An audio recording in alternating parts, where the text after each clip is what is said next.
Ô, Thiago. Sim. Você está me vendo? Sim. Tá, te vejo pelo Skype aqui. Beleza. Podemos começar então, pessoal? Na tela, tela do Eventos eu vejo o PowerPoint. Tá. Tá.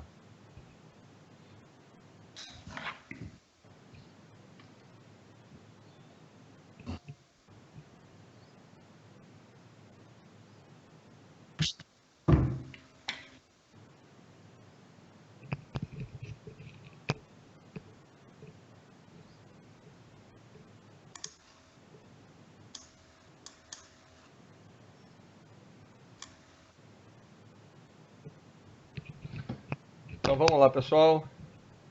Boa tarde. É um prazer estar com vocês aqui nesse evento organizado pela Inove para nós falarmos da Covid e os contratos de serviços terceirizados. Temos aqui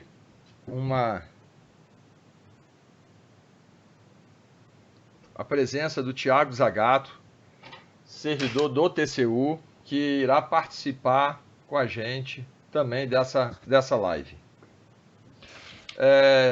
Meu nome é João Luiz, eu sou servidor da CGU e nós vamos conversar aqui sobre a parte de terceirização da Covid. Thiago Zagato, você queria falar alguma coisa, meu amigo? Boa tarde, meus amigos. Prazer estar com vocês aqui nesse evento realizado pela Inove. Parceria aí com o João. Vou tentar aí colaborar na medida do possível. A apresentação do João, né? Não sei se vocês estão tendo algum problema. Para mim está havendo um delay aqui. Estou ouvindo a mensagem 2 vezes. Pode ser que isso cause, não sei se isso causa um desconforto para vocês aí. Vamos tentar resolver isso ao longo da apresentação. Mas, enfim, como o João disse, meu nome é Thiago, eu trabalho no TCU aí há uns 12 anos e, assim como o João e outros colegas, a gente atua especificamente na parte de terceirização, né? E a nossa ideia aqui é tentar ajudá-los.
Alô, boa tarde. Thiago?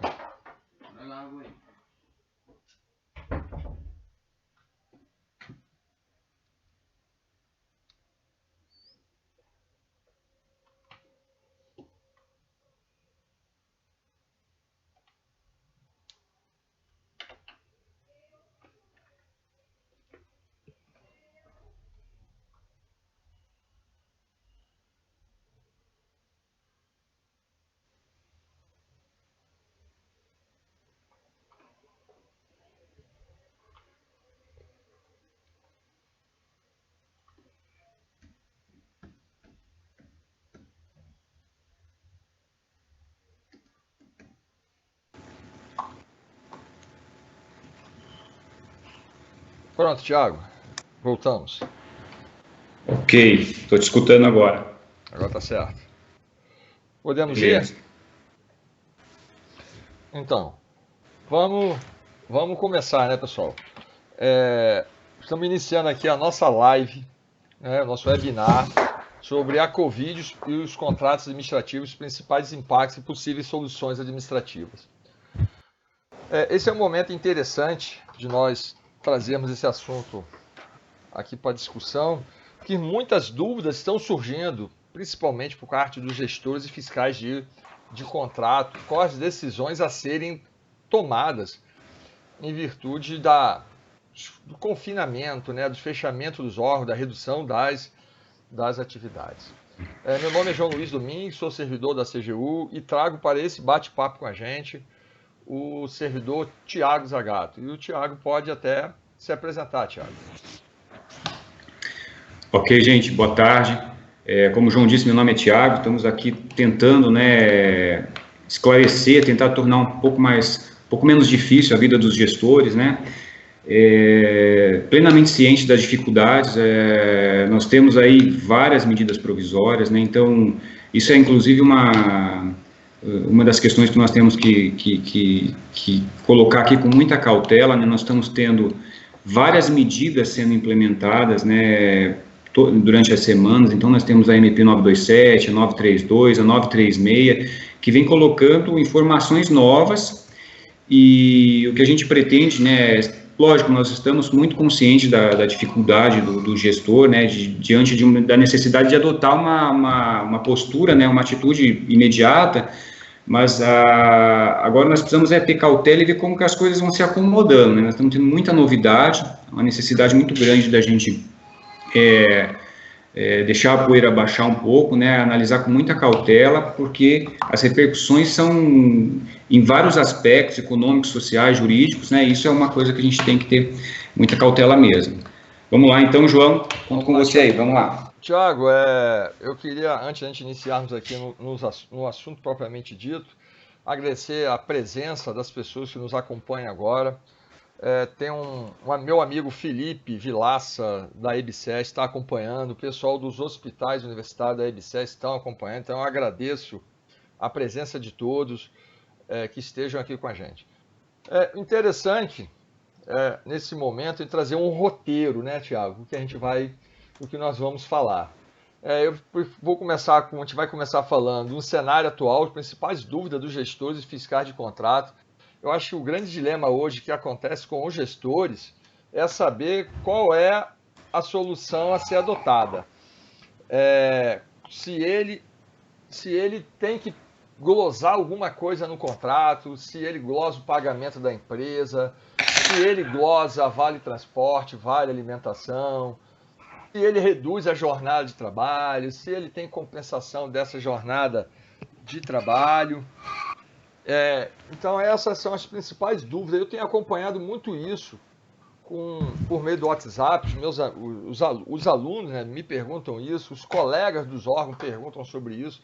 Então agora é uma oportunidade da gente trazer assim, um posicionamento, o meu, o seu, os normativos que nós temos hoje aí, que possam ajudar a clarear essas ações. O outro quais são os principais impactos da Covid nos contratos, né, na execução dos contratos. Logicamente, alguns contratos vão mudar a forma de execução, mas pare para pensar, o próprio TCU, ou onde eu trabalho a CGU, o impacto de um serviço de limpeza é diferente de um hospital da EBSER, por exemplo. Então, os impactos eles são diferentes a depender da atividade do órgão. Vamos falar quais são as ações prioritárias. E aqui, Tiago, aqui eu acho interessante a gente abrir, porque algumas sugestões até de sequência de tomada de decisão, mas que elas podem ser diferentes para cada órgão. Vamos falar do Vale Transporte e Alimentação, se a gente mantém o pagamento, se a gente glosa esse Vale Transporte e Alimentação. Planilha de custos, se tem alguma alteração dela na execução de contrato, ou seja, muda a partir de uma revisão de contrato, né? Na fiscalização do contrato, será que devemos mudar a forma de fiscalizar o contrato? Existe alguma relativização na parte de fiscalização técnica, de acompanhamento das obrigações trabalhistas, previdenciárias, fiscais da empresa? Pagamento à contratada, né? Quais são os aspectos relevantes, o que a gente deve atentar? E, por fim, o reequilíbrio contratual, procedimentos necessários. Será que há necessidade, nesse momento, de fazer algum reequilíbrio contratual? Tá? Então, essa é o nosso roteiro aqui. A gente deve ficar nessa webinar durante mais ou menos 1h10, e depois vamos para as perguntas. Eu até solicito, pessoal, que ao fazerem a pergunta, coloque o ponto de interrogação para ser identificado.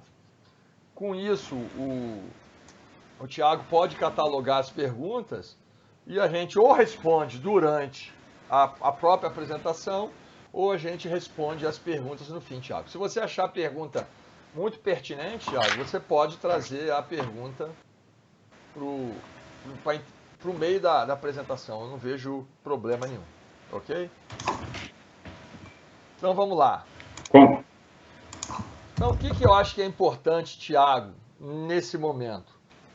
Os normativos, né? Eu acho que uma coisa que tem que ficar clara, que não é o gestor do contrato, não é o fiscal do contrato que tomam as decisões de alteração de contrato ou do que vai ser pago pela administração à empresa. Eu defendo que o gestor oficial do contrato são os instrumentos que vão dizer assim, olha, nesse meu contrato de portaria aqui, eu preciso só de 30% do meu efetivo.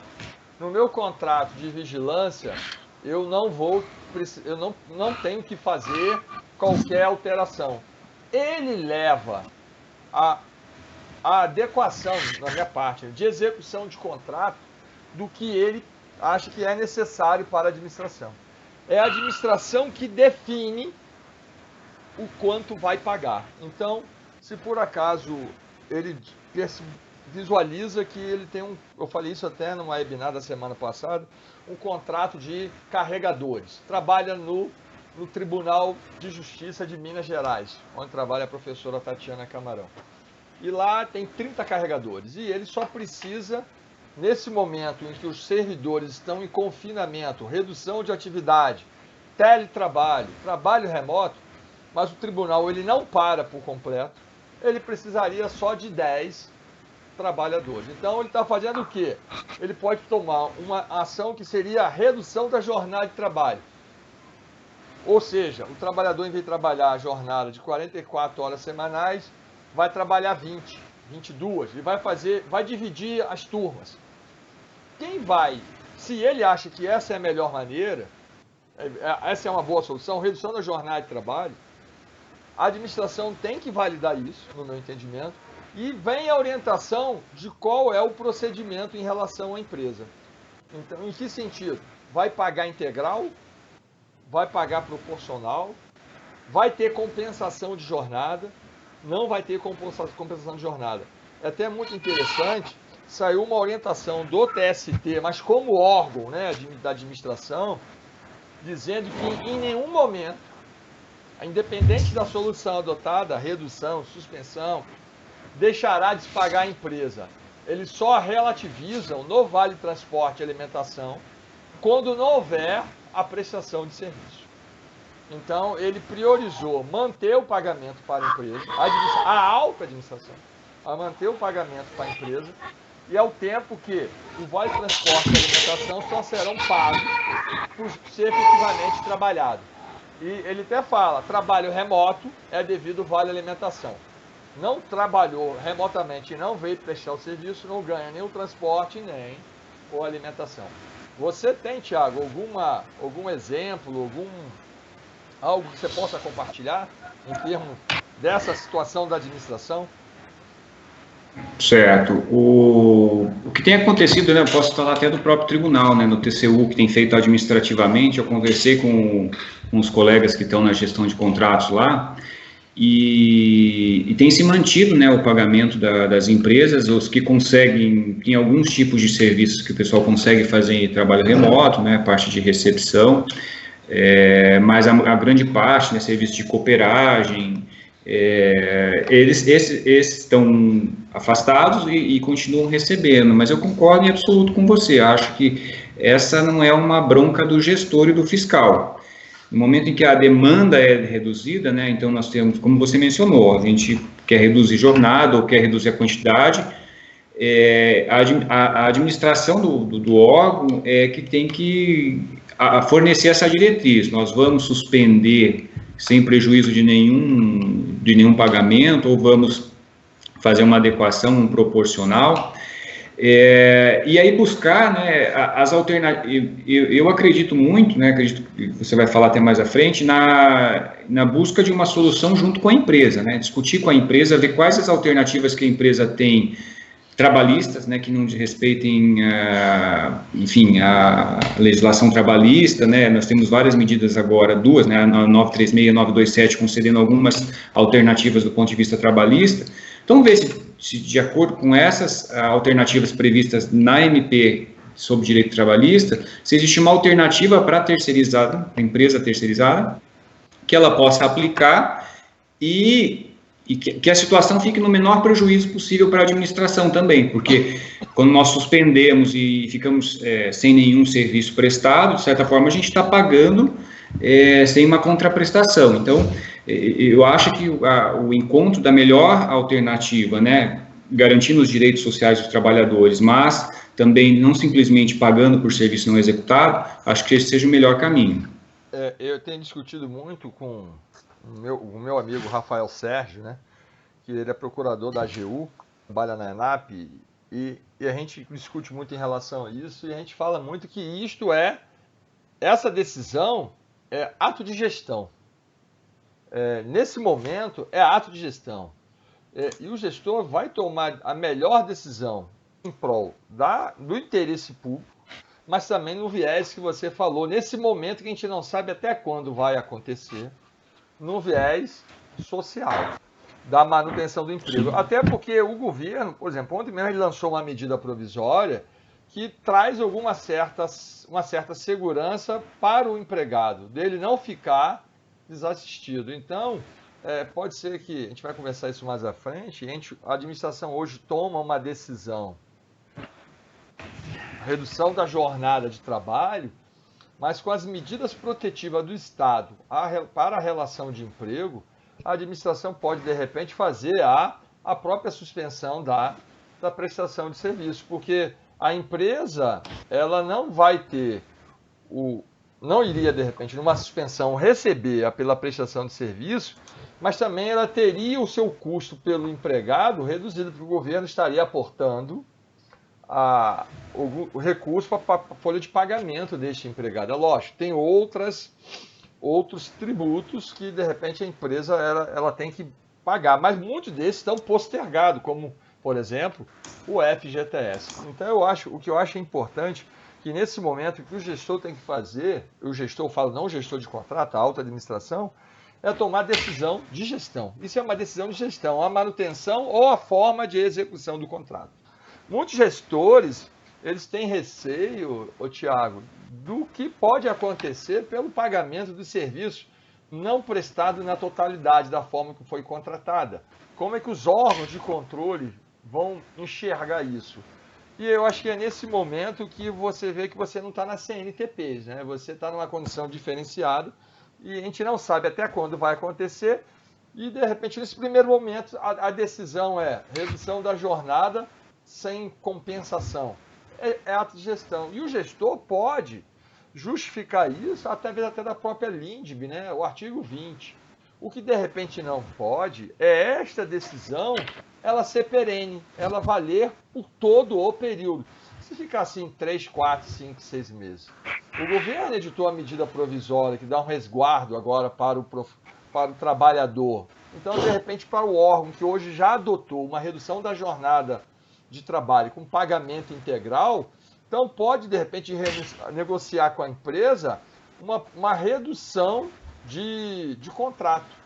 em que o empregado teria uma redução do valor do salário dele, porque ele vai trabalhar menos, mas para o empregado não teria prejuízo, porque o governo está aportando pelo outro lado. Então eu acho que as decisões elas não podem ser duradouras, perenes, elas têm que ser ajustadas conforme o cenário vai mudando, normativos vão surgindo do poder, principalmente do poder federal, né, do executivo. Você concorda? Como é que você vê a situação? Concordo, João. Acho que é isso mesmo. Então, vamos só parar um pouquinho aqui. Então, nós tivemos ali as primeiras semanas de isolamento em que os gestores, eu imagino que, assim, gestores de contratos e gestores públicos, né?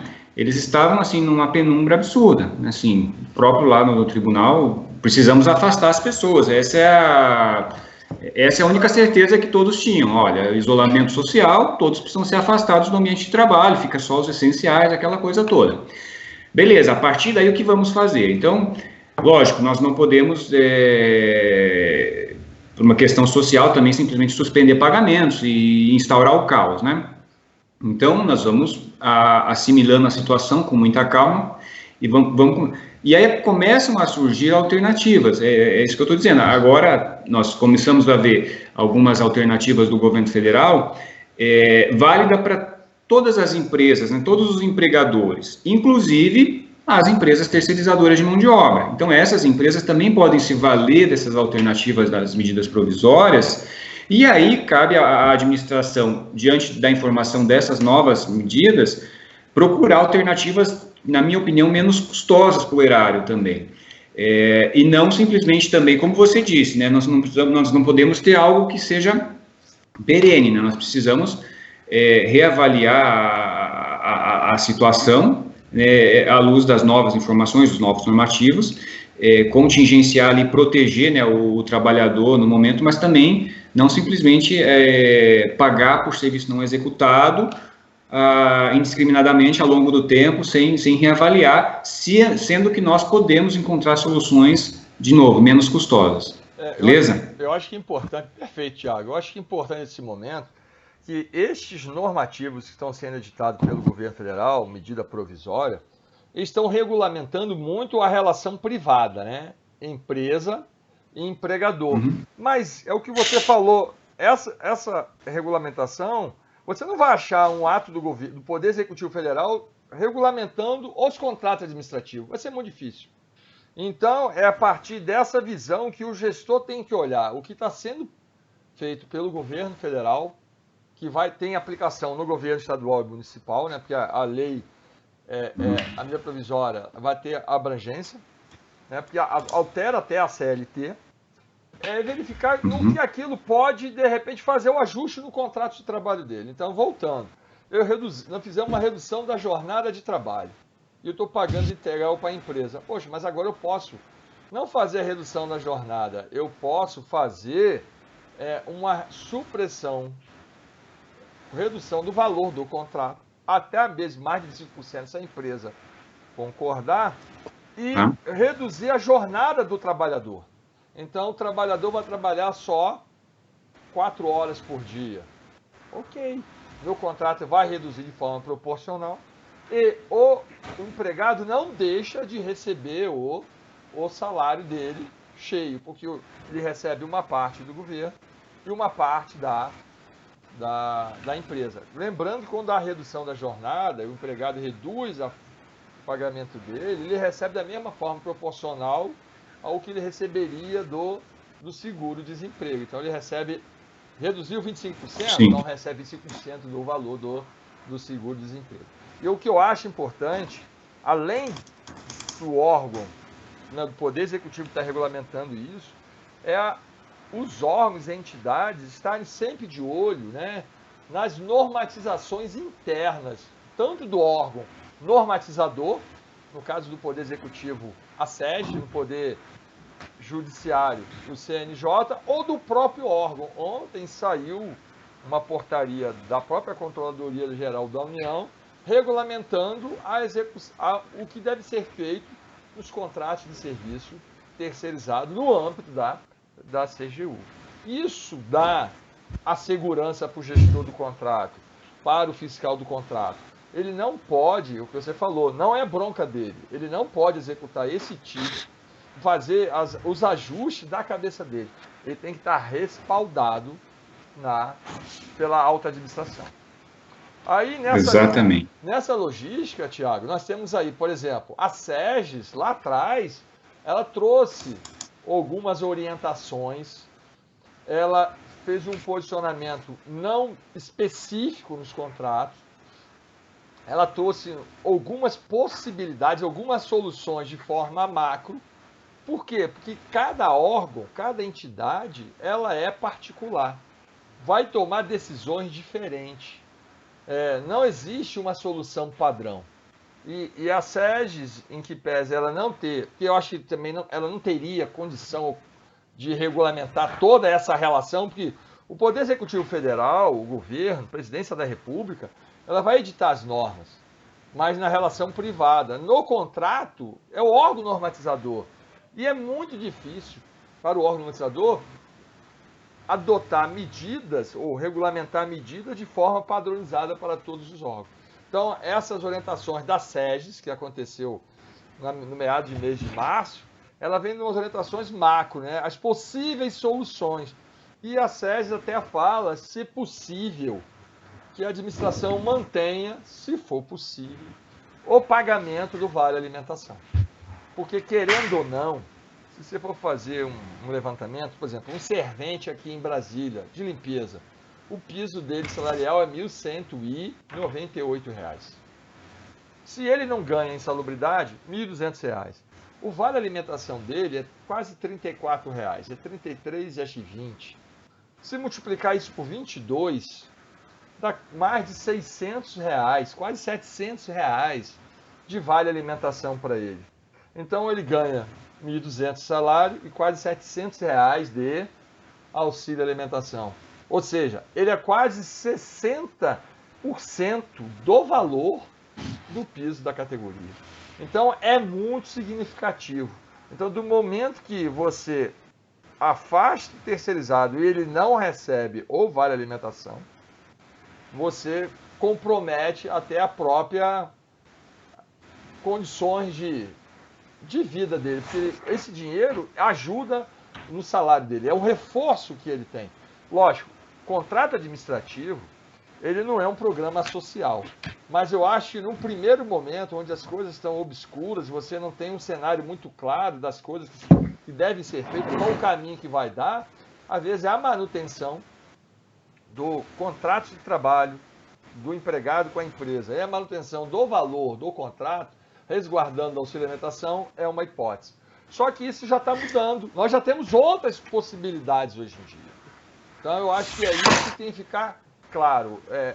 A orientação do TST como órgão de administração, ele paga o salário, mas ele optou por não pagar o auxílio alimentação nos dias não trabalhados. Entendeu? Ok. Concordo, João. Inclusive, né, é importante, porque o Vale Transporte antes de mais nada, eu gostaria de, assim, eu acho que assim, a gente tem que tomar muito cuidado com glosas, né? A gente vai discutir depois em reequilíbrios, e eu já vou antecipar que eu também nem acho que é o momento adequado da gente já fazer reequilíbrio agora, mas isso a gente vai discutir em reequilíbrios.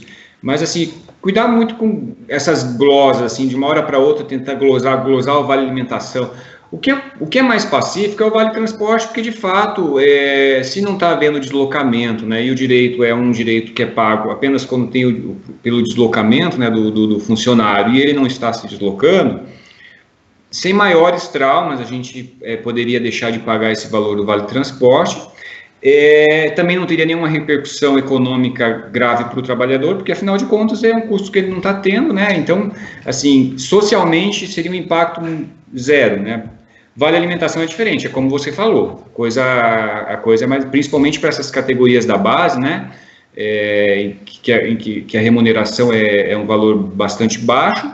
O vale alimentação representa 20%, 30% do salário do funcionário, então realmente tem que ser olhado com um pouco mais de cautela aí, beleza? É interessante, Thiago, é bom te lembrar a quem está acompanhando a gente, que olhar a convenção coletiva de trabalho.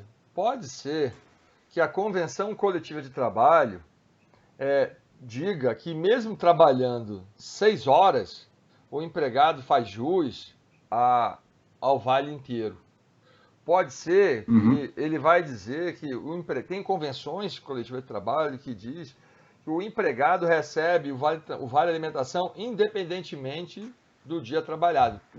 Ela já estabelece ou 22 dias para a jornada de 44 horas semanais, ou de 15 dias quando é 12 por 36. Então é bom sempre dar uma olhadinha no que estabelece a convenção. Em regra, as convenções vão dizer que se não trabalha, não recebe alimentação e não recebe transporte.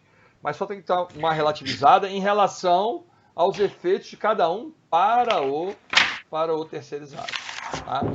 João, deixa eu só te interromper aqui para colocar uma pergunta feita aqui, que eu acho que foi reiterada, é que eu só tenho aqui o login Forestérica, é que não tem o nome aqui, deixa eu ver se eu consigo ver o nome.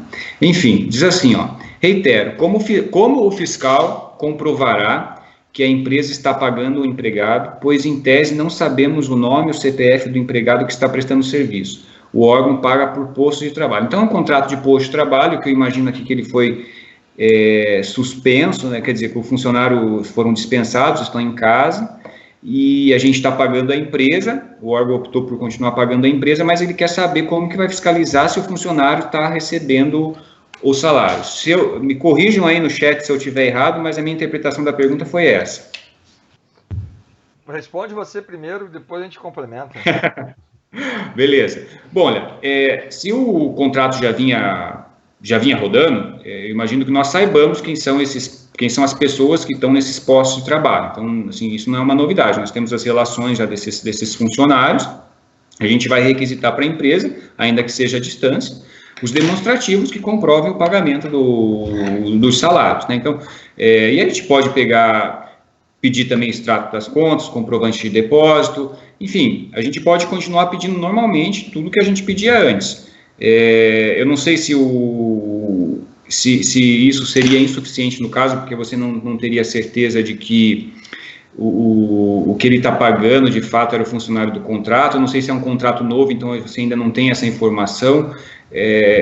Se você puder, aí, quem fez a pergunta, dar mais dados sobre o contrato, eu agradeceria, mas na minha opinião seria isso. Eu vou solicitar os comprovantes de pagamento, assim como eu fazia antes, daqueles funcionários que eu tinha na minha relação, que eu vinha executando até aquele momento. Aí passo para você, João. Então, Tiago, eu concordo com você, eu acho que só tem uma diferença, né? Aliás, duas. É que no contrato de fiscalização com dedicação exclusiva de mão de obra, a recomendação é você fazer por amostragem, né? A verificação do cumprimento das obrigações trabalhistas, previdenciárias e, né, dos empregados. Sim. Num cenário desse, que o empregado não está vindo trabalhar, eu já acho que, de repente, a fiscalização ela vira censo. Então, o que eu quero saber é, os empregados receberam o salário no dia correto? Os empregados receberam o vale alimentação, já que eu, administração, estou pagando vale alimentação para a empresa? Então, acho que a maior preocupação que hoje que tem que ter a fiscalização, é uma coisa que a gente vai ver lá na frente, é resguardar que, de fato, o direito do trabalhador.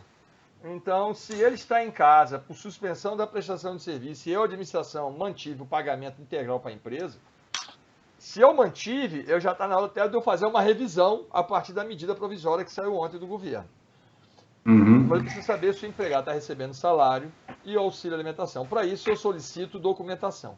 A única coisa que eu acho que fica relativizada é a regularidade, a gente vai ver esse ponto mais à frente, é a regularidade fiscal trabalhista da empresa que foi postergada por medida provisória e uma circular da Caixa Econômica. Então, neste momento, uma empresa com o FGTS vencido, com a CND vencida, administração, eu não consigo dar prazo para a empresa regularizar. Não tenho essa possibilidade, porque está postergado, se não me engano, até 90 dias. O que eu tenho que fazer? Comunicar para a empresa que ela está em débito, né? E que a partir do prazo em que porque a competência ela foi mudada de abril, maio e junho, se não me engano, para setembro, outubro e novembro, ou agosto, setembro e outubro, eu vou cobrar essa regularidade lá na frente. Eu só tenho que registrar isso, que eu verifiquei e fiz isso. Agora, eu acho que a pergunta da colega ela pode estar voltada para uma coisa que é muito interessante. Se ela não conhece o empregado, eu não consigo enxergar que o contrato seja com mão de obra, porque ela deveria conhecer, porque se é um governo federal, usaria o quê? A conta vinculada. Então, se fosse o Poder Judiciário, teria a conta vinculada, né? Então, ela tem que ter o registro até para poder ver férias, isso tudo. Pode ser que esse tipo de contrato seja um contrato sem cessão de mão de obra, que ele funcione por manutenções corretivas ou preventivas, né? Ou preventivas. Nesse caso, realmente, a administração não sabe quem é o terceirizado que vem prestar o serviço. E também nem precisa saber. E neste caso, a relação... João, pois não. Desculpa, mas acho que é com dedicação exclusiva de mão de obra, sim, porque, né, acho que fala ali até a questão dos postos de trabalho, mas inclusive você mencionou uma coisa muito interessante. Eu não sei de que órgão é a pessoa que fez a pergunta, mas se fosse, né, do governo federal, a própria conta vinculada seria um elemento de você identificação. Sim, seria exatamente. Pelo que a pessoa colocou aqui mais um complemento, né? Exatamente isso, ela concordou que a nossa interpretação da pergunta estava correta, disse assim, a dúvida é porque o empregado que presta serviço hoje pode não estar amanhã, mas dentro das circunstâncias acho que será viável olhar os nomes de quem vinha prestando. É isso que eu acho mesmo, a gente realmente, quem estava prestando até então, e concordo com você, que a gente talvez tenha que mudar da fiscalização amostral para uma fiscalização mais completa, na minha opinião, já que a gente está numa situação de exceção. É uma fiscalização frágil, né? Que vai ser uma fiscalização documental, mas pelo menos dá uma sensação de controle, entendeu? Assim, de repente você está olhando. Agora, se a empresa muda o empregado, se tem conta vinculada, ela tem que informar. Se você não tem conta vinculada e ela muda, você no começo você tinha uma relação dos empregados. Então, quando a empresa mandar para você a GFIP, lá no órgão tomador vai ter a listagem dos empregados. Você faz uma conferência mês a mês, se mudou ou não. Lógico, eu estou numa universidade, tem 3 mil terceirizados, eu não vou fazer isso. Não dá, mas eu estou num órgão que é pequeno, lá de repente para eu poder fazer essa viabilidade, entendeu? E também é o seguinte, depois que acabar esse cenário da Covid, a administração senta com a empresa, verifica todos os ajustes. E o que eu acho mais importante, Thiago, é quando voltar tudo ao normal, solicitar à empresa uma comprovação da atualização dos débitos previdenciários e trabalhistas do período que ela pagou, de quitação. A própria reforma trabalhista 13463, ela fez essa previsão da empresa fornecer uma quitação de verba trabalhista por empregado de forma anual. Então, de repente, verificar com a empresa que estava devendo FGTS, INSS, férias, 13º. Por exemplo, vamos dizer que nós tivéssemos em dezembro. A empresa tem que pagar o 13º até 20 de dezembro. Poderia o governo lançar uma medida provisória e falar que postergar o pagamento disso. Aí você para pensar, mas espera aí, se eu uso conta vinculada, eu tenho 13º provisionado na conta. Então, para mim, isso não afetaria o contrato. Da mesma forma que não afeta para a empresa conceder férias para os empregados que têm conta vinculada, porque o dinheiro está lá. A não ser que o empregado não tenha completado o período aquisitivo. Mas se já tiver no concessivo, não haveria tanto problema, né? Concordo. Isso mesmo. Aí nós temos a medida provisória, Thiago, 927, que ela apresenta algumas soluções de afastamento do empregado na relação privada. Ela fala em teletrabalho, ela fala em redução de jornada, suspensão da prestação de serviço. E essa medida provisória foi até questionada no artigo 18, que permitia ficar 4 meses sem receber nada. E logo na sequência teve uma medida provisória que revogou o artigo 18. Então essa medida provisória, ela regulamentou alguns aspectos da relação de trabalho e deu já algumas soluções para a empresa, né? Aí vem a circular 893, que faz o diferimento lá do FGTS, né? Referente a competência de março, abril e maio. Ele vai fazer esse diferimento lá para frente. Não sei se é agosto, setembro, outubro, ou setembro, outubro e novembro. Então, se eu sou um fiscal de contrato e a empresa está com FGTS irregular, eu só faço o quê? A notificação. E eu tenho que olhar a circular inteira para ver para quando que ele tem que regularizar isso. Vamos dizer que a de março seja regularização em setembro. Então, até setembro, ele tem que regularizar esse fato aqui. Tá? Ele não precisa fazer o recolhimento. Aí, Tiago, é uma coisa muito interessante. Surgiram dúvidas.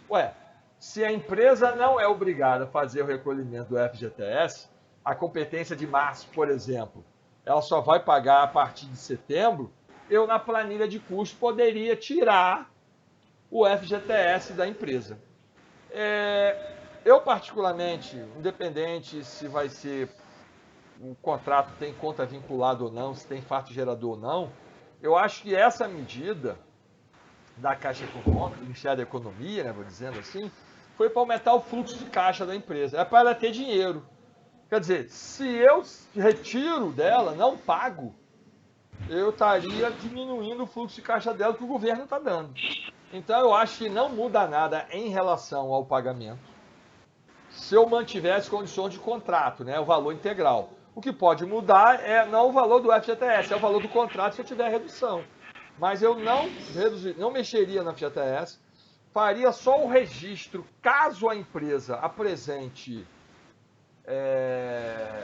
débito com o FGTS nesses meses, março, abril e maio, notificava a empresa, aguardava isso e verificava quando ela teria que fazer a prova da regularidade. Aí eu exijo dela a regularidade perante aos empregados. Isso é uma das relativizações que eu vejo da fiscalização. O que você acha? O que você queria complementar? Nesse ponto específico do diferimento do FGTS, eu concordo com você. Primeiro, porque não está se excluindo a obrigação, né? Então, a empresa continua tendo a obrigação de pagar o FGTS. O que ela conseguiu foi um diferimento, ela vai conseguir pagar mais lá na frente. Então, nós estamos repassando para ela, fiscalizando o contrato, e vai chegar num mês lá de outubro, setembro, que a gente vai ter que cobrar dela o pagamento por todos esses outros meses, né, o recolhimento do FGTS. Se ali nesse mês a gente verificar que ela deixou de pagar uma dessas obrigações, aí sim nós vamos adotar as medidas cabíveis, fazer as retenções, depósito direto, enfim, depende da gravidade, né, do nível do inadimplemento da empresa, né, já que é uma obrigação trabalhista, então a gente tem que também adotar uma medida um pouco mais severa, também não dá para deixar porque é um direito do trabalhador. Mas concordo com você, não houve a exclusão da rubrica, então, nesse ponto mais... Como eu disse antes, eu acho que o momento é de cautela, mas nesse ponto específico é mais ainda porque não tem exclusão de rubrica, então ela vai continuar pagando isso só no momento posterior. Talvez até o trabalho administrativo, para a gente ter que ficar analisando, tirar de agora das planilhas, para depois colocar no momento futuro, em duplicidade, enfim, porque vai ter uma competência que ela vai ter que recolher por 2 meses, vai ter que acumular, enfim, eu acho que ou vai ficar lá no final do contrato alguns meses a mais para a gente verificar se está sendo pago. Enfim, eu acho que não compensa o trabalho administrativo, além do que eu já falei antes. Eu acho que está interessante, porque uma das hipóteses de rescisão de contrato prevista pela Instrução Normativa número 5, né, de 2017 da SERGES, é justamente o não recolhimento do FGTS. Então, eu não vou fazer uma possível rescisão de contrato porque a empresa está parada, né? Isso é uma coisa muito interessante. Eu acho que isso... Mas eu acho, sim, minha opinião, tem que ser registrado no processo de fiscalização. Eu continuo tirando as certidões da empresa. Vou lá pegar a CNDT, vou ver. Se o FGTS estiver ok, ok. Se não tiver ok, eu só faço o registro, comunico à empresa e momento Mas, apropriado. João, desculpa só porque é porque na NP a empresa tem que fazer o registro dessa opção dela pelo diferimento. E aí eu acredito que se ela fizer esse registro, né, está na MP 927 lá, se ela fizer esse registro da opção por postergar o pagamento do fundo, eu acho que ela vai obter a CND normal. A CND dela vai sair limpinha, sem atraso, sem nada. Se ela não fizer o registro, aí ela pode ter problema na certidão, tá? Mas mesmo que tenha problema na certidão, aí tem que fazer a conjugação da 927 com a circular 893. Eu como fiscal do contrato, só faria o registro, né? Nós temos aí mais duas medidas provisórias, nós temos a 932 e a 936, e a 932, que ela saiu dia 31 de março, ela é muito interessante, porque ela altera algumas alíquotas ali do sistema S e que tem impacto no contrato administrativo. Então, basicamente, alteraria a alíquota do SESI e do SESC. O Sebrae ele não altera porque ele transfere parte do que ele recebe, 50% ele vai transferir, a alíquota dele não muda. Mas SESI e SESC, as alíquotas passaria de 1 para 0,5% e de 1,5% para 0,75%. Ou seja, isso aqui, na teoria lá da revisão de contrato, é o fato do príncipe elencado no artigo 65, parágrafo 5º da 8666. Linhas gerais, você concorda comigo, se eu estou na situação normal, aqui haveria o quê? Uma revisão de contrato. Igual quando aconteceu, por exemplo, o fim da CPMF. Ou quando altera alguma alíquota do ISS. Mas nas condições que nós estamos hoje, e essa medida aqui, provisória, ela vale só até 30 de junho e pode ser postergada, eu entendo, deixa eu ver isso mais à frente, Thiago, que não faria nada. Eu não mexeria nisso. E os ajustes de valor pago a maior seriam compensados mais à frente, entendeu? Lembrando que os valores são diminutos, são valores pequenos, e a administração sempre tem uma fatura na mão da empresa para poder pagar. Então, antes da última fatura ser paga, tem que fazer o quê? Esse levantamento. Nós já conversamos isso no privado e você tem o mesmo pensamento, né? Concordo. A gente vai ter muita coisa para olhar em termos de uma revisão do contrato, né? Nesses contratos de mão de obra dedicada, tem a questão da reposição dos funcionários, né? Se conceder férias coletivas, que é uma das possibilidades, aí não vai ter a reposição, então mexe lá no módulo da nossa planilha de curso, tem esses itens aí das contribuições para o sistema S, tem vale transporte, vale alimentação nos casos em que vão ser cortados ou não. Enfim, por outro lado, tem os sobrecustos da empresa nesse cenário de Covid, né? A empresa pode pleitear algum tipo de reequilíbrio, ao contrário, né? Com um acréscimo de custos delas. Então, assim, não sei se a gente ficar agora glosar, para mim, nunca é a melhor opção. Simplesmente chegar lá na hora do pagamento e falar, olha, não vou pagar tais rubricas. Eu acho que não. Como você disse, a gente sempre vai ter uma fatura na mão, a gente vai ter outros fatores para avaliar conjuntamente num reequilíbrio.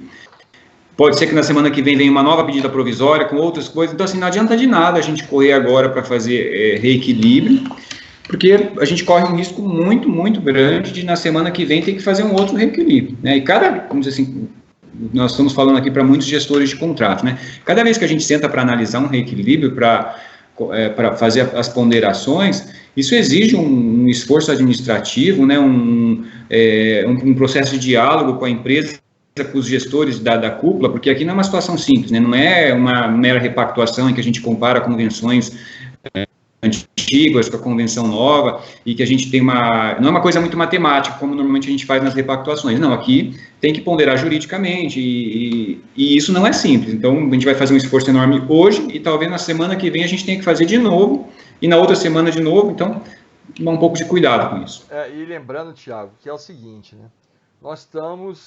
Os servidores, de modo geral, estão trabalhando remotamente. Muitos órgãos não têm sistema eletrônico.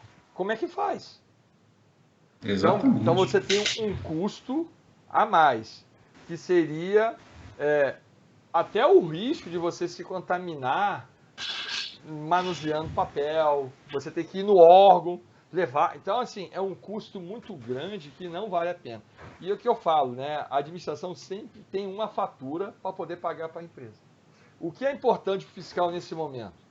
Fazer todos os registros das possíveis alterações, fazendo o controle apartado. E agora, trazendo para o nosso lado, o fiscal do contrato, para o gestor, ele tem que estar antenado nessas web live que tem aí, das lives normativos, nos cursos que podem derivar, porque, querendo ou não, a partir de agora, como você às vezes tem muita dúvida, você vai ter que pegar a informação.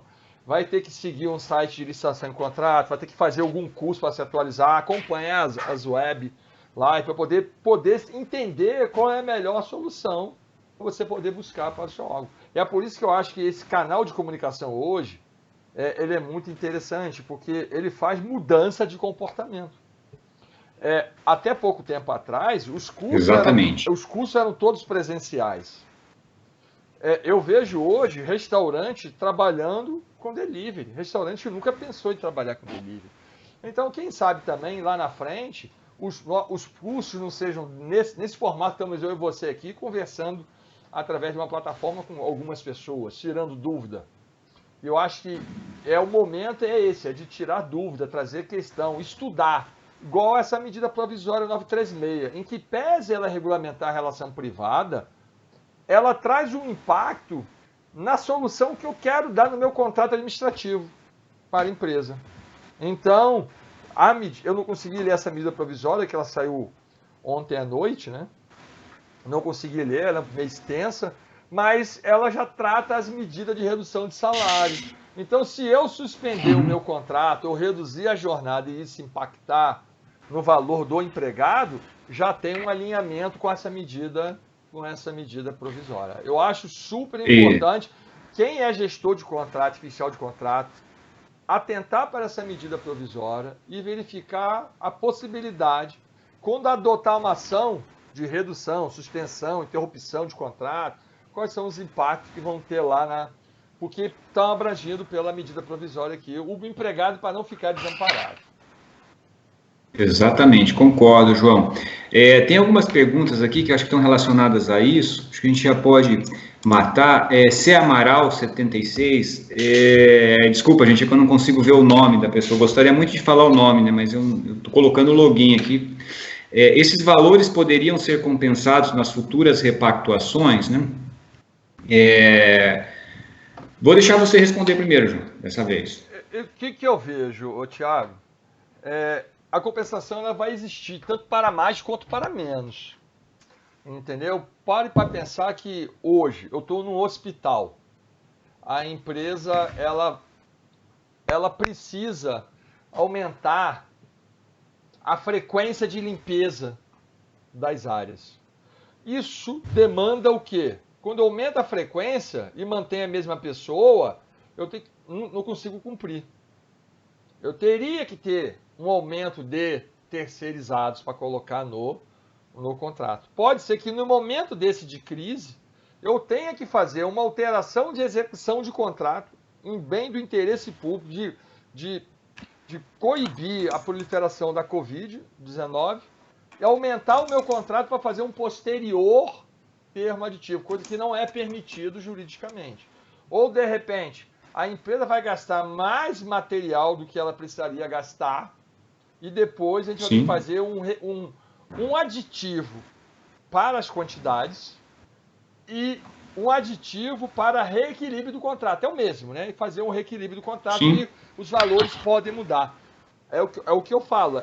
O fiscal do contrato, que está na ponta, ele tem que fazer esses registros. Se hoje eu pago mais, eu deveria pagar menos, e ali na frente vai ter uma possível repactuação, os valores se compensam. Entendeu? Outros valores se compensam. Alguns estados, igual o Rio de Janeiro, de repente se tem alguém nos ouvindo do Rio de Janeiro, tem uma colega minha da Funarte lá, a Ana. Funarte, a data base é 1º de março. Vamos dizer que hoje saia uma convenção coletiva de trabalho trazendo novo piso salarial, novo auxílio alimentação. Eu particularmente entendo que se não tiver a ordem contrária da empresa não pagar o novo valor, não vier nada dizendo, ela vai ter que pagar, administração, eu teria que acelerar uma repactuação. Se vier a convenção falar que não vai pagar, não precisa pagar agora, paga essa diferença lá na frente, vai dizer que, ó, vai dizer assim para a empresa, olha, a partir de 1º de março, o valor do piso é R$ 12.000, mas vai efetuar retroativo a partir de setembro. Então, a partir de setembro ele faz retroativo, paga mais. Mas se for que já tem que pagar a partir de 1º de março, eu, como administração, a empresa vai entrar com o pedido de repactuação, eu teria que fazer essa análise com uma certa celeridade para poder até, porque a empresa vai ter um aumento de custo. Aí, nesse momento, eu faço o quê? Uma possível compensação. Aí eu já faço os ajustes. Não mexeria no valor das alíquotas. Eu só viria qual é o impacto para poder tirar. E deixaria os mesmos valores, porque é uma medida provisória, e essa medida provisória vai perdurar enquanto, esses efeitos de alíquota, enquanto durar o cenário. E se eu mexer agora, vou ter que mexer de novo lá na frente. Então eu preferia, de repente, deixar e depois, em vez de fazer outro termo aditivo, fazer compensação.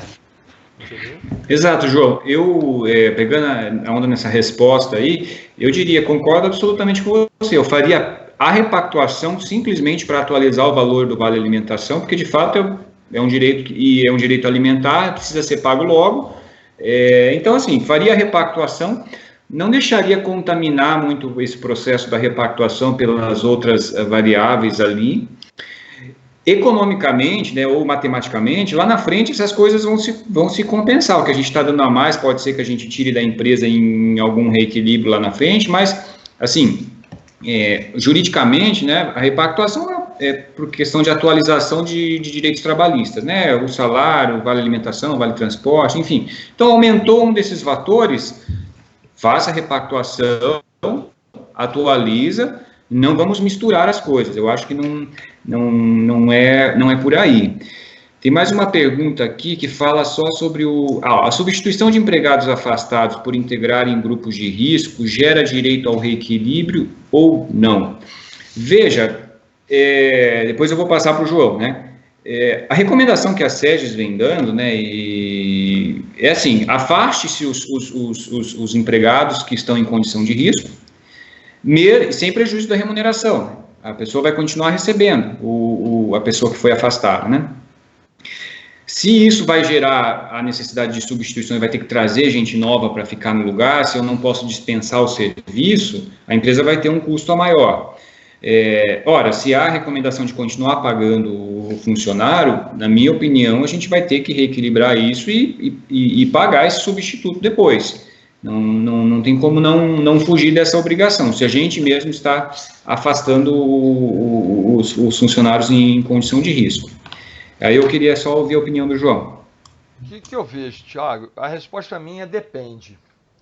Se por acaso eu estou num órgão que houve redução de jornada ou até término das atividades, redução das atividades do órgão, em tese, eu não ia querer a substituição do terceirizado. Sim. Mas se eu estou no hospital, eu estou na EBSER lá de Vitória, aí tem um servidor, um empregado que está do grupo de risco, uma lactante, por exemplo, ou um empregado com problemas cardíacos. Ele vai sair afastado. Ok? Ok. Eu tenho, e eu não estou reduzindo o quadro. Eu não estou reduzindo o quadro. Esta hipótese, ele vai ter que botar um outro empregado, ausências legais. Essa hipótese de substituição desse terceirizado por falta justificada em virtude da Covid, ela não está materializada na planilha de custo. Ele não tem essa previsão lá, no meu entendimento. Porque você tem as ausências legais, ela não estava tipificada afastamento do grupo de risco por causa da Covid. Não está em paternidade, maternidade. Não está em lugar nenhum. Então, eu até entendo que a empresa ela vai ter um custo com mais de um empregado e que ela não teria em situações normais. E se fosse algo catalogado nas ausências legais, tipificado lá, percentualizado lá, o custo era dela. Sim. Mas como para mim não está lá, para mim teria que fazer o quê? Teria que fazer um ajuste nesse contrato.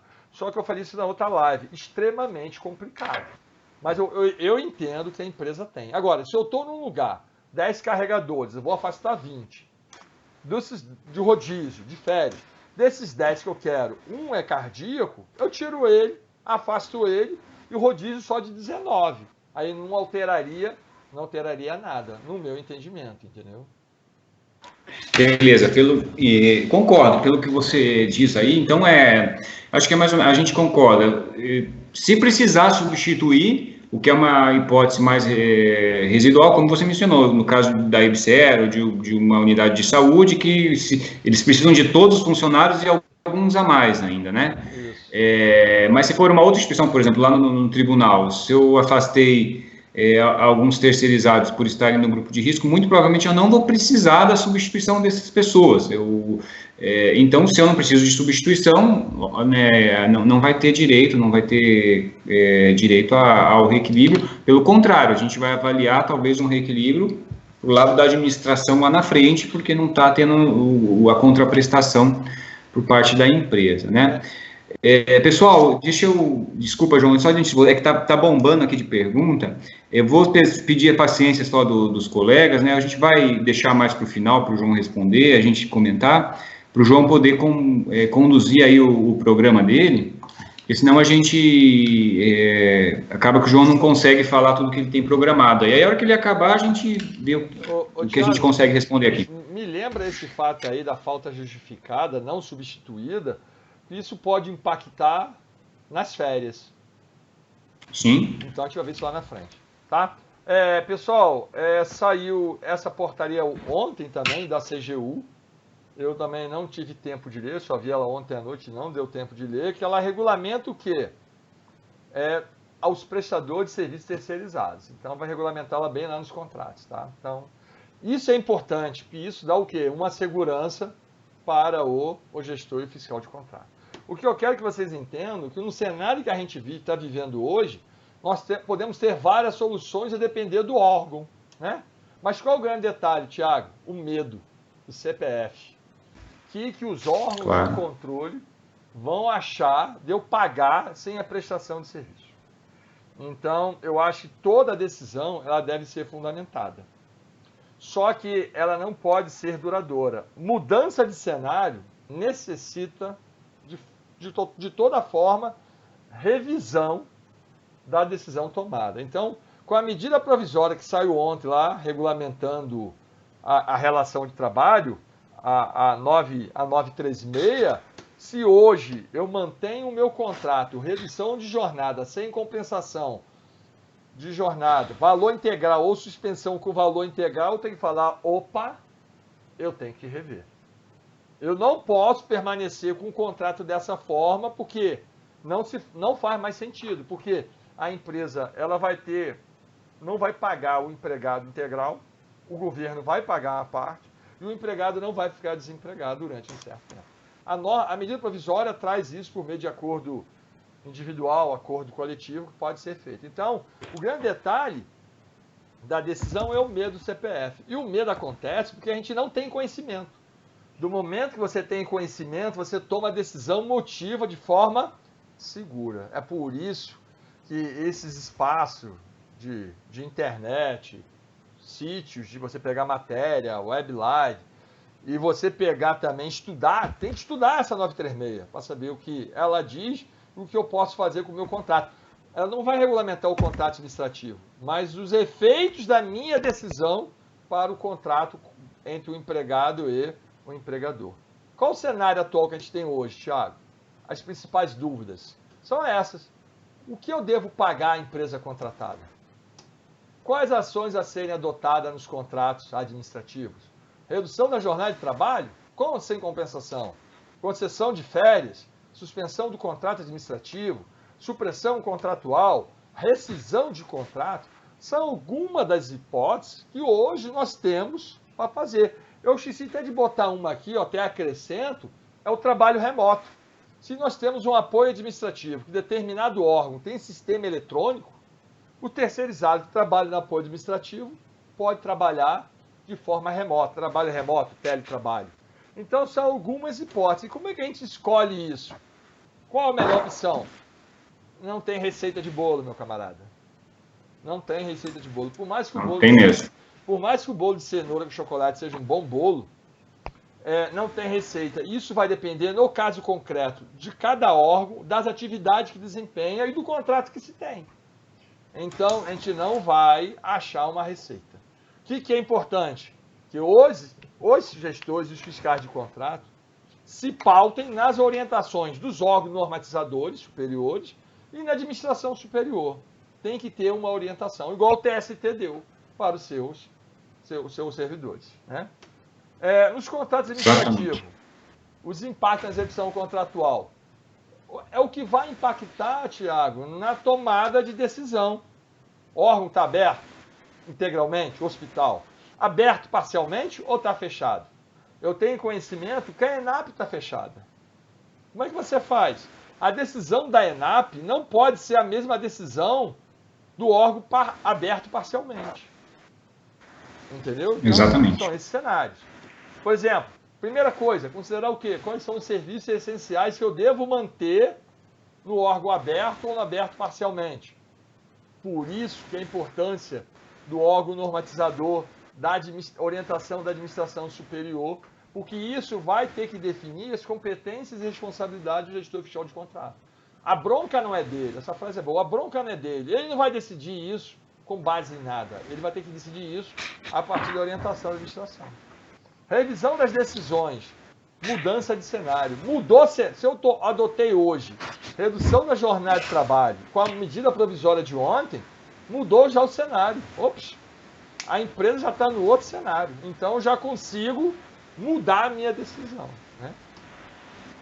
E sempre justificar as decisões nos autos do processo de fiscalização. Isso é super importante.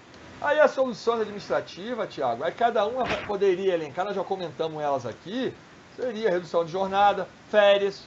Eu, particularmente, no primeiro cenário lá atrás, eu adotaria redução de jornada só para poder fazer o quê? Observar, tomar decisão, normatizar isso internamente. Depois, ao mesmo tempo, verificar quem pode sair de férias. Hoje, eu já posso trabalhar com supressão contratual, posso trabalhar com suspensão de contrato, que o impacto para a empresa já não é tão grande, entendeu?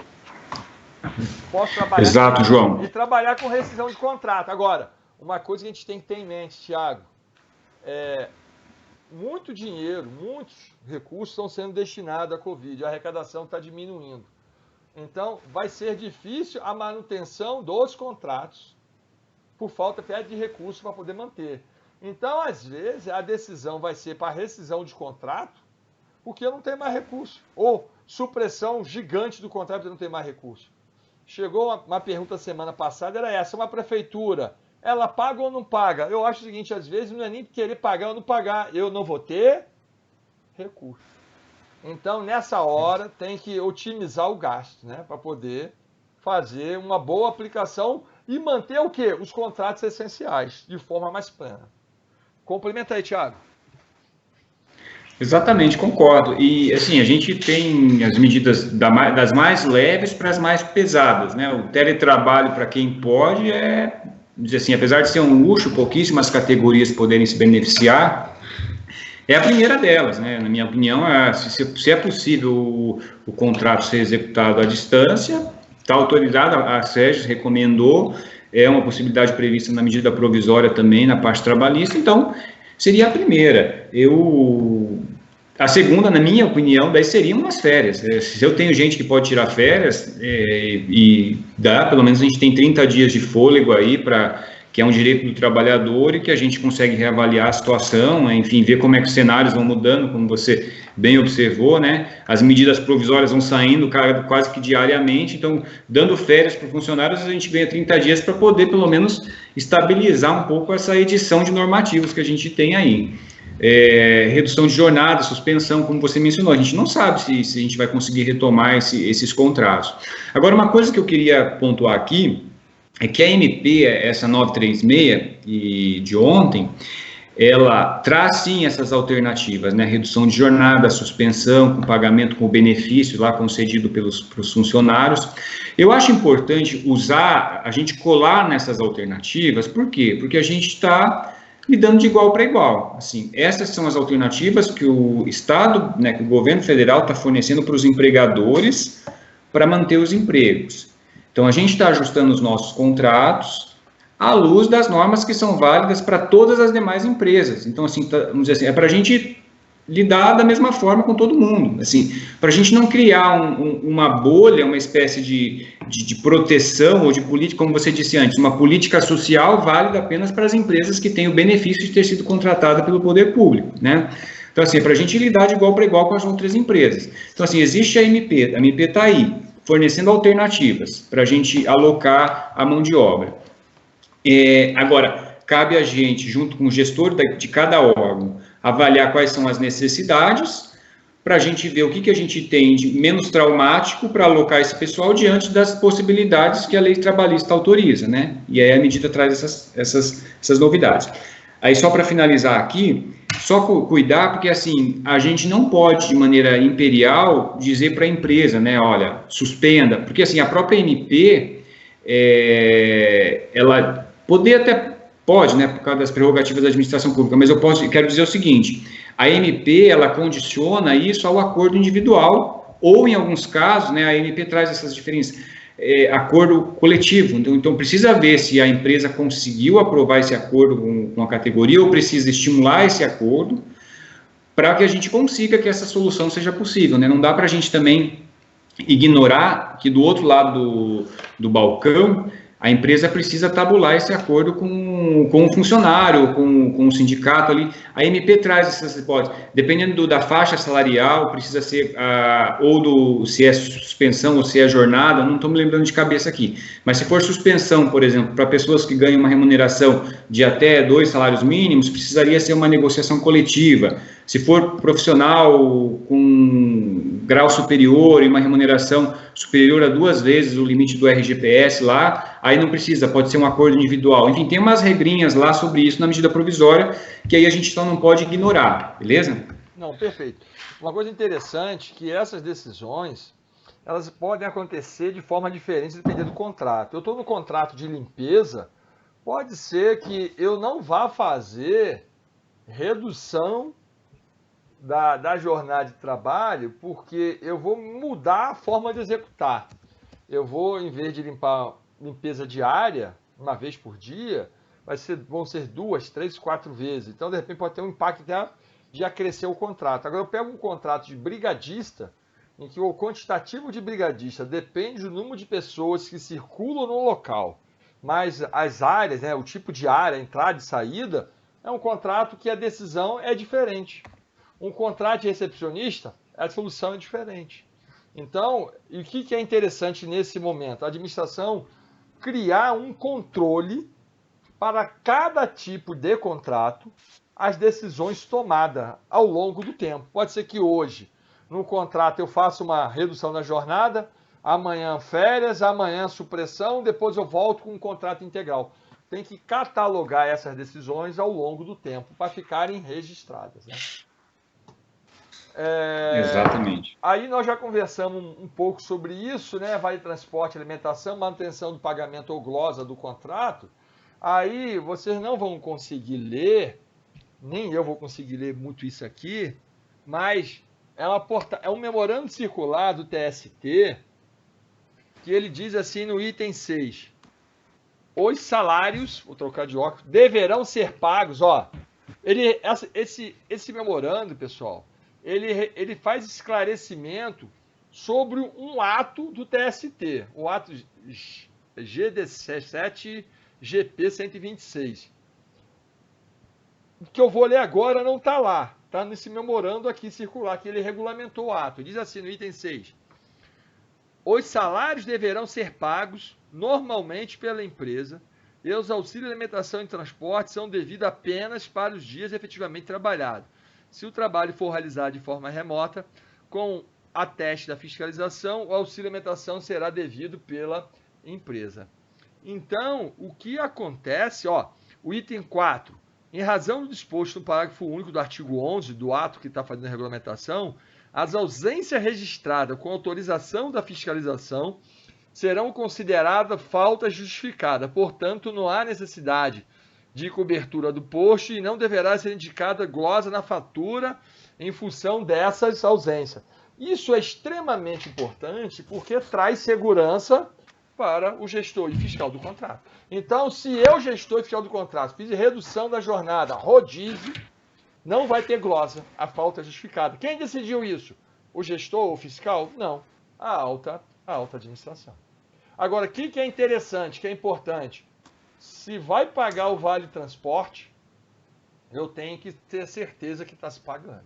Então, por isso que a fiscalização, nesse caso, ela pode você exigir mensalmente que a empresa apresente o comprovante de depósito em conta do empregado, entendeu? Aí você consegue fazer pelo menos documentalmente, está comprovado. Agora, se a empresa está fraudando, entregando documento falso, aí é um outro cenário, né? Aí, Tiago, interessante, o que muda na execução contratual, para a gente poder, nós já falamos muito disso aqui, vai depender do órgão. A forma de execução depende da atividade do órgão.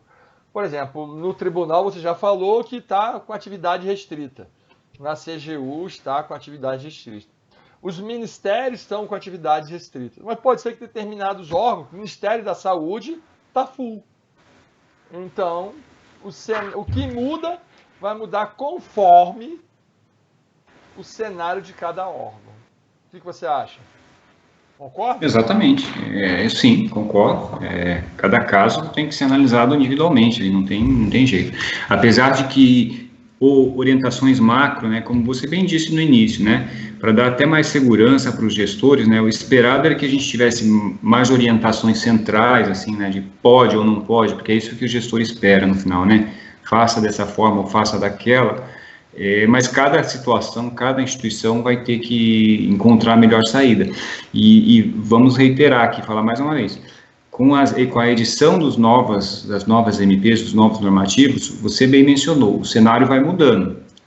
Então, assim, a semana passada, a semana retrasada, a gente tinha as orientações das SEGES, e eu poderia, por exemplo, afastar um funcionário e pagar a remuneração sem grande medo de ser responsabilizado por isso, porque a gente estava num caos, ninguém sabia o que fazer, a gente tem que pagar os funcionários, tem que pagar. Então, assim, naquele momento a situação era aquela, era uma novidade absoluta, então eu acho que faz todo, como você até colocou, baseado na própria LINDB, não faz nenhum sentido a gente penalizar gestor que pagou por aquela semana lá. Mas as coisas vão se alterando, né? Aí temos novas alternativas e aí a gente tem que tentar casar a nossa necessidade com as alternativas legais que a gente tem à disposição. Perfeito. O outro aqui, nós já conversamos um pouco da fiscalização contratual, é a relativização da fiscalização. Ou seja, em que eu posso, nesse momento, não exigir a regularidade fiscal trabalhista e previdenciária da empresa, mas deixar isso registrado, porque ela tem normativo que permite isso. E a outra coisa, se hoje eu tenho um contrato que eu aplico acordo de nível de serviço, eu tenho que ajustar esse acordo de serviço, ou deixar de aplicar durante um determinado período. Por quê? A execução está comprometida. Então, se hoje eu tenho um serviço de limpeza ou um outro tipo de serviço que vá por acordo de serviço ou instrumento de medição de resultado, a administração, não tenho condições de aferir hoje a qualidade, porque até a situação é muito difícil, né? Principalmente em limpeza. Eu, como gestor de contrato, eu encaminharia para a administração a autorização para, nesse período de cenário que nós estamos, não aplicar o instrumento de medição de resultados, né? Eu acho isso muito interessante. Concordo e endosso e acho que para o bem de todos, né, porque a gente tem que pensar no lado da empresa, mas pensar também na dificuldade dos gestores nesse momento, com tanta tanta coisa nova, né, tanta dúvida, eu acho que a melhor coisa é suspender o IMR por enquanto, né? Lógico, se a gente estiver tratando de um IMR, de uma atividade muito sensível, né, justamente aquelas atividades que são mais fundamentais nessa crise da pandemia, talvez não seja o momento de afastar o IMR, mas 95% dos casos do que a gente está falando aqui são o contrário, são aquelas atividades que serão menos demandadas, né? Uma parte será menos demandada e eventualmente acho que por bem de todos, não vejo problema nenhum em uma suspensão provisória aí da aplicação do IMR. Perfeito. É o caso concreto, né? Então, o gestor, no caso concreto, o fiscal, no caso concreto, se manifesta perante a administração e não aplica e comunica à empresa. Não quer dizer que a empresa vai soltar o serviço, entendeu? O fiscal não vai deixar de acompanhar, porque às vezes até o fiscal, ele não está nem no órgão, porque ele está até afastado, né? Então, assim, não dá nem para ele acompanhar muito a qualidade da prestação do serviço, né? Exatamente. Pagamento à contratada, aí que é interessante, nós já comentamos muito sobre isso, né, os aspectos relevantes. O pagamento, hoje, ele pode ser num cenário e amanhã está em outro cenário, conforme a decisão que você adota no seu contrato. Eu estou falando do quanto, né, no quantitativo de valor pago. Então, eu tenho um contrato que custa 100 por mês, vou pagar todo mês 100. Mas eu estou com uma redução da jornada de trabalho. Poxa, mas agora, com a medida provisória 936, eu posso fazer a suspensão dele, porque para mim não me interessa esse contrato nesse momento. É o tal da cooperagem, garçom. Para quê? Não preciso disso. Aí eu posso suspender e a empresa, ela deixa de receber na suspensão total, mas o empregado, ela não tem o prejuízo do empregado da forma integral. Agora, eu tenho que só relativizar para cada contrato o que eu vou adotar. Eu acho, e o pagamento na parte fiscal, trabalhista e previdenciária, nós já conversamos, os cuidados que hoje a gente vai ter que ter é o registro, porque essas exigências estão suspensas, e garantir que o empregado está recebendo os valores pagos. Pô, João, imagine só, vai ter a redução da jornada de trabalho. Eu preciso, nesse momento, saber que o empregado recebeu os valores, a metade do que ele recebia pela empresa, a metade pelo governo. Eu acho que isso não é o momento disso acontecer. Eu acho que isso se vê mais à frente numa comprovação. Vai ter que voltar e fazer por um tipo de amostragem, uma técnica de amostragem, para saber se os empregados receberam ou não. Podem ter certeza que se o empregado deixar de receber, a conversa acaba chegando na administração, né? Completar, Tiago? Quer complementar alguma coisa? Alô? Alô, Tiago? Tiago? Tiago travou aqui. Voltou, Tiago? Oi? Voltou? Oi. Eu tô te ouvindo. Quer complementar alguma coisa aqui nos controles do pagamento? Porque estão relativizados também, né? O controle está relativizado. Exatamente. Eu concordo em tudo que você falou. Nosso momento é totalmente atípico, a gente tem que cuidar. Acho que o próprio critério, né, porque o nosso da parte trabalhista, né, da coisa, o nosso grande medo é, em virtude da súmula 331 do TST lá e da responsabilidade que a gente tem subsidiária, mas a própria avaliação da culpa da administração nesse período, ela vai ter que levar em conta o quadro de absoluta normalidade que a gente está vivendo, né? Então, seria uma coisa assim de absoluta insensatez alguém olhar para o comportamento do gestor e do fiscal nesse período e avaliar a culpa dele como se em condição de normalidade a gente estivesse, né? Eu penso assim. Perfeito. E o último slide, Tiago, seria o reequilíbrio contratual, né? O que fazer, quando fazer, por que fazer, como fazer. Eu acho que, assim, na minha visão, a depender do fato originário do reequilíbrio, ele tem que ser feito agora, mas pode ser que para alguns eu possa fazer no futuro e fazer o ajuste, né? Então, por exemplo, esse ajuste da alteração da alíquota do SES e SESC, eu não mexeria. mas a empresa do serviço de limpeza está tendo um valor muito caro, está gastando muito mais com material, máscara, luva, que não estava previsto. Então, de repente, para esse eu tenho que fazer, não só em quantidade, né, porque vai usando mais, mas no valor que aumentou.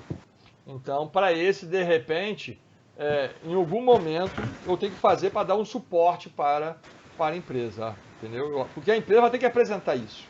Concordo. Então, eu acho que dá para fazer uma diferença entre as origens do pedido, do requisito.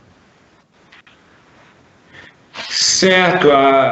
Na verdade, tudo isso, apesar de interesse público, né, essas duas palavras elas serem muito vagas, né, a gente tem uma certa repulsa, né, porque tudo que vai para o interesse público, cai na vala do interesse público, é muito pouco seguro, né, a gente tem muito pouco segurança.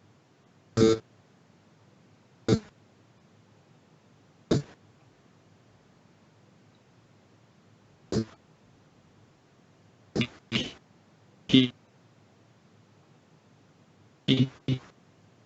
vai ser o interesse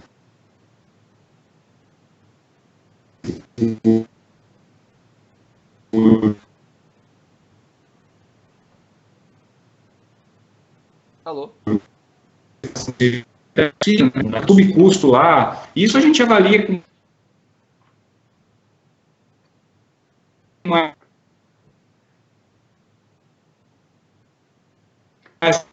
calma, de mera repercussão econômica.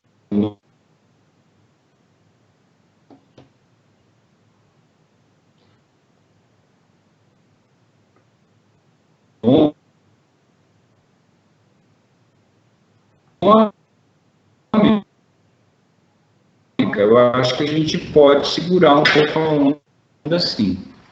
É isso, Thiago. Tem alguma pergunta aí? Porque beleza, eu não sei. Foi o último slide, eu não sei se a gente tem. Para a gente poder responder, o que teríamos aí?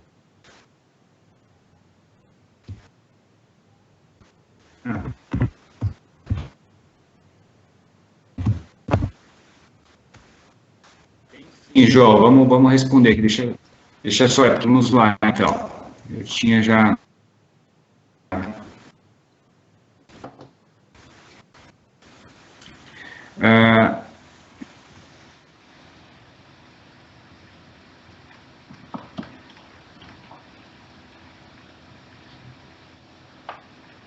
Tem uma pergunta aqui. Estando o órgão 100% em teletrabalho, podemos optar em suspender o contrato administrativo? Essa é uma pergunta da Mônica. Nós já falamos sobre isso, né? Conseguiu ouvir, João? Ouvi, mas nós já falamos sobre isso, né?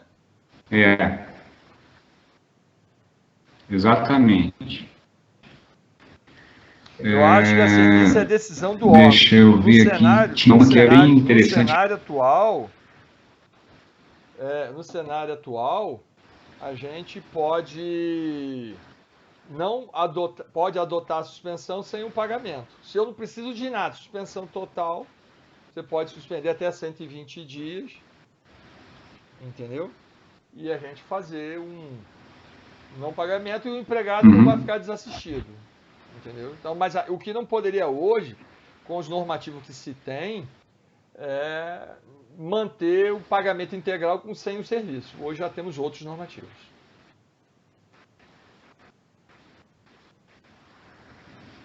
Correto.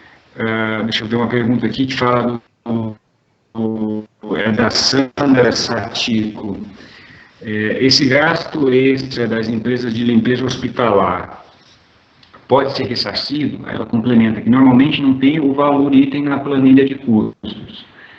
A ideia é demonstrar que gastou e eu apenas pagar o valor das notas em um lucro sobre os extras? Essa é a pergunta da Sandra. Então, teve que comprar um monte de coisa mais, não estava na planilha esses itens, e aí a pergunta dela é ressarce meramente ou paga o valor com o lucro em cima? Essa é a pergunta da Sandra.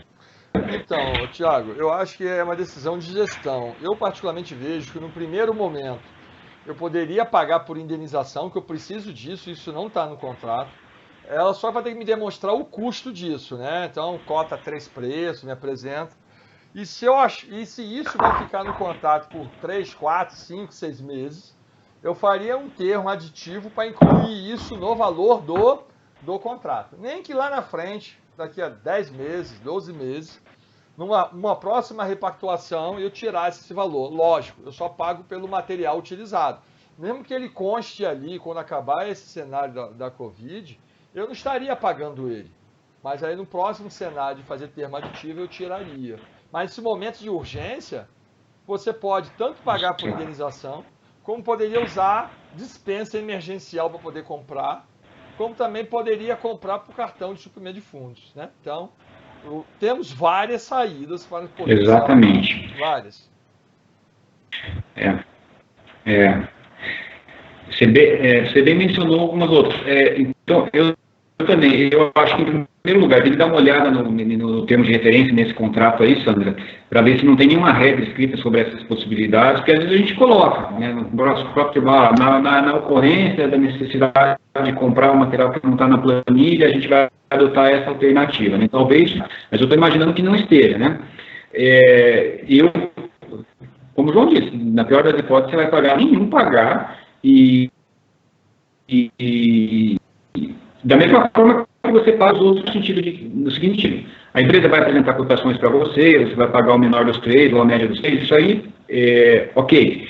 Mas se sobre os materiais em si de custos indiretos, em si de lucro, para os outros materiais, não vejo problema nenhum em incidir para eles também. Afinal de contas, a empresa também está tendo custo administrativo para operacionalizar essas compras, enfim. Tudo isso está acontecendo da mesma forma. Então, acho que a regra tem que ser aí. Agora, o João falou outra hipótese, né? Usar as dispensas da Lei 369, que é uma grande possibilidade que a gente tem agora, né? Perfeito. Muito mais, ela é célere, né? Ela te dá uma série de opções para você aí o que é a melhor saída. Vamos lá. Ou até um pregão, né? Um pregão como o Anderson Pedra fala, um pregão express, que você pode fazer. Exatamente. Pega um valor grande, assina um contrato e toca o barco, né? Vai precisar. Então você resolve um problema por um outro lado, para atender a tua demanda no contrato. Isso aí é ato de gestão, Thiago. É cada gestor decidir a melhor forma de atender. Então, Thiago, o nosso tempo acabou, né? Certo, acabou, né? Vamos pedir para o pessoal da... Deixa eu só... tinha uma pergunta que nessa reconexão ela ficou perdida aqui, mas eu vou pedir para o pessoal da Inove mandar para a gente depois. Eu estava conversando com a Vanessa aqui agora, que é a gerente comercial lá da Inove, né? Uma diretora da Inove. E, de repente, as perguntas aí, eles capturarem, até que nós já respondemos, se for de interesse seu, a gente fazer um e-book, né? Fazer uma coisinha bonitinha e responder para eles, entendeu? Eu me disponho a fazer. Se você também se for dispor, a gente pode fazer. Seria o maior prazer.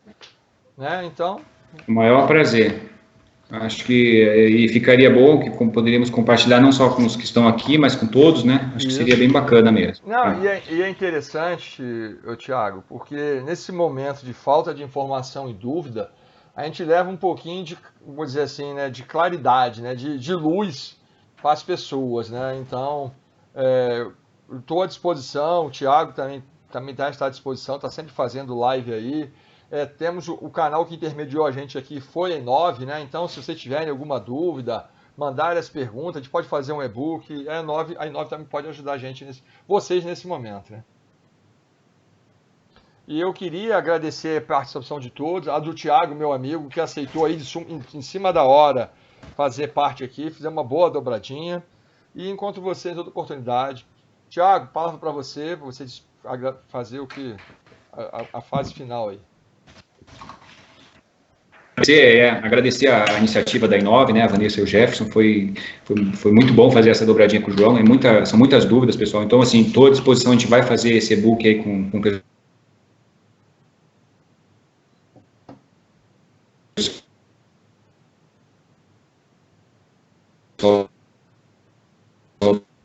da Inove, e vamos passar por ele. Um abraço a todos. Alô, pessoal, um abraço. Thiago, muito obrigado aí, rapaz. Fica com Deus. Valeu. Valeu, Nilton. Tchau, tchau.